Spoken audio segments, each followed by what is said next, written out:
Today, I'm gonna show you how to simply color grade in Photoshop. Click the circular icon on the lower corner and you will see some options like solid color, gradient, pattern. We will choose brightness and contrast. You can decrease or increase the brightness however you like. We will increase the contrast also. Now click labels. Here you can play with the highlights and shadows. Now we will click curves. Curves gives you more options to play with the highlight and shadows, also the midtones. And we will basically create a slight S tone here. Now we will click exposure. Here we have more control over the lightness or darkness of the photo. The offset is a bit tricky, so we will leave it as it is. Now vibrance. We will increase the vibrance and decrease the saturation. Color balance. We already have cyan on our photo, so if we tweak it, you can see the changes it makes on our photo.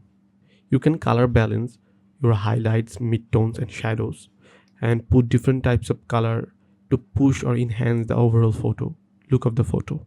Color mixer is a bit more dynamic. You can choose each and every individual color to increase their values and decrease if you want. The color lookup is a LUT. If you have a LUT, then you can just simply drag it and you will have the overall look, hue and saturation. On this tab, you can push each color even further. So we are done. Thank you for watching. I hope it helps.